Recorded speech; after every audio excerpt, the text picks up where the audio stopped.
Taurie Cain was born under grey Scottish skies in a quiet suburb just outside of Glasgow, a place where fog clung to the rooftops and secrets brewed behind the warmth of curtained windows. She grew up alongside her older brother Evan. At first glance, they seemed like any other siblings, curious, tight-knit, and homeschooled by two well-educated, loving parents. But the truth ran far deeper and far darker. Their parents, Vincent and Rachel Cain, were not just scholars. Vincent, a professor of archaeology, and Rachel, an anthropologist, belonged to an ancient and clandestine sect. They called themselves the Disciples of the Black Talon, a secretive order that had survived for centuries, hidden within the folds of society. The Disciples worshipped an otherworldly deity, an ancient being they believed resided in a dimension beyond our own. They called it the Black Talon, a force they believed was guiding humanity towards transcendence. Taurie and Evan were raised not just as children, but as acolytes, trained to serve this dark purpose from an early age. Family vacations were not to theme parks or sandy beaches. Instead, they explored ancient sites of forgotten civilizations, locations where the bleed occurred, strange overlaps between our world and the Black Talon's realm. One such journey brought them to Göbekli Tepe in Turkey, where blood rituals and carved skulls hinted at ancient communion with powers not meant for mortal minds. The bleed was as dangerous as it was revelatory. Those who entered wore heavy, archaic hazmat suits, more like deep-sea diving armor, to protect themselves from its corrosive mysteries. Near every bleed, the disciples had built underground facilities, bunkers carved into rock and time, filled with laboratories, storage vaults, and sparse living quarters.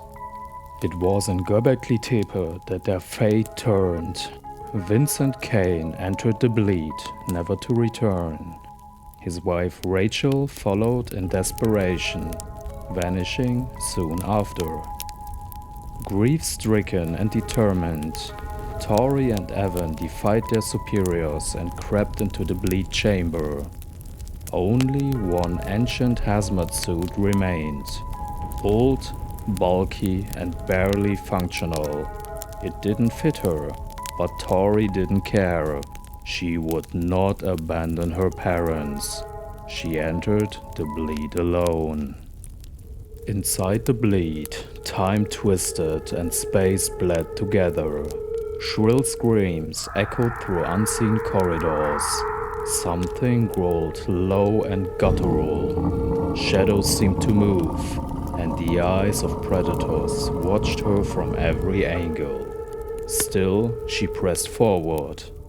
Then, remnants, torn flesh, bloody scraps of a hazmat suit. No body, just steaming viscera and matted hair. And a short distance beyond, her father, unconscious but alive. She began to drag him to safety, every movement labored, the creatures creeping closer with each heartbeat. And then, salvation. Evan, her brother, appeared wearing the oversized suit. Without hesitation, he lured the monsters away, giving Taurie the time she needed. She fled the bleed with her father, her brother's final screams echoing behind her. She emerged not only alive, but unchanged, at least physically. Her father would recover, though he would never set foot in the bleed again. But Taurie, something had touched her. Something left a mark deep inside her soul.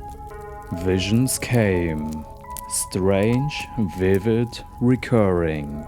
In them, she saw disciples like herself sacrificing others to the Black Talon. It didn't horrify her, it made sense. These were omens, and she accepted them. She rose through the ranks of the cult with unrelenting speed. While others learned in fragments, she seemed to drink in knowledge. Sent across the world, Taurie retrieved relics of impossible design. Each artifact whispered truths, and each journey into the bleed made her stronger, colder, less human. She no longer felt like prey. She felt like a predator. Her transformation into a vessel of the Black Talon was nearly complete. Nothing else mattered, only the cause. And yet, not everyone saw their mission as noble. Outsiders, heretics, fools. Some dared to call the disciples evil. One such enemy was a paranormal investigator named Taurie Cain, a podcaster with a modest but growing following. She accused the cult of monstrous deeds, insisting they were orchestrating disappearances and sacrifices. Then one day she vanished, gone while exploring a World War II bunker deep in the French Alps, a place whispered to be another bleed.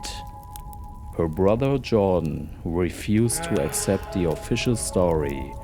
He blamed the cult, and he would stop at nothing to expose them.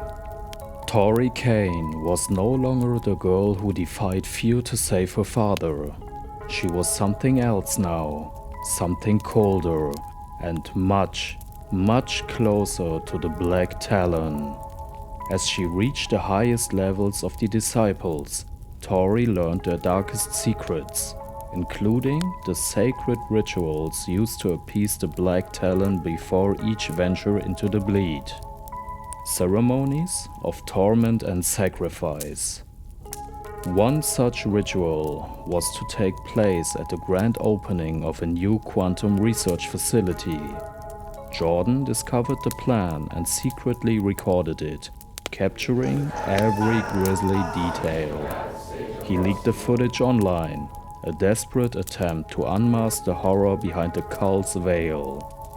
But the disciples had eyes and influence everywhere. They discredited the video, framing it as an elaborate hoax, a tasteless prank among rogue scientists. And then they sent Taurie.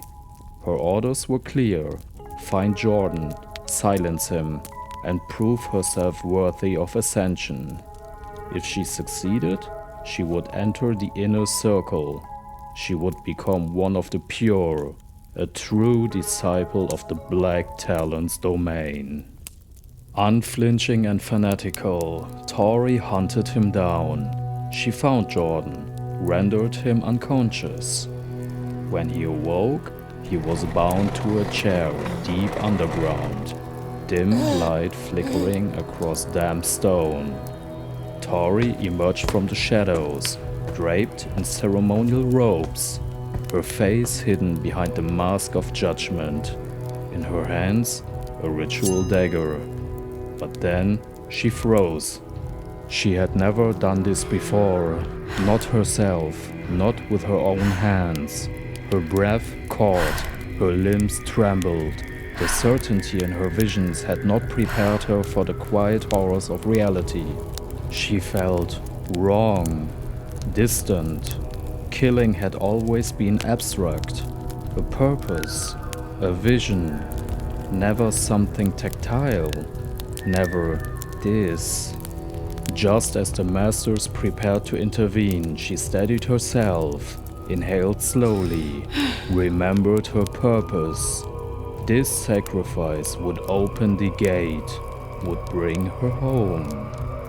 With new conviction, she raised the dagger, both hands gripping the hilt. But before it could fall, A cold, black fog flooded the chamber. Time fractured, pressure filled her ears. The world fell silent. And when the fog cleared, Jordan was gone. And Taurie stood alone. Not in the world she knew, but in the place of endless night. The Black Talon's domain. Not as a disciple, but as a sacrifice. Enter the portal, remain in the fog.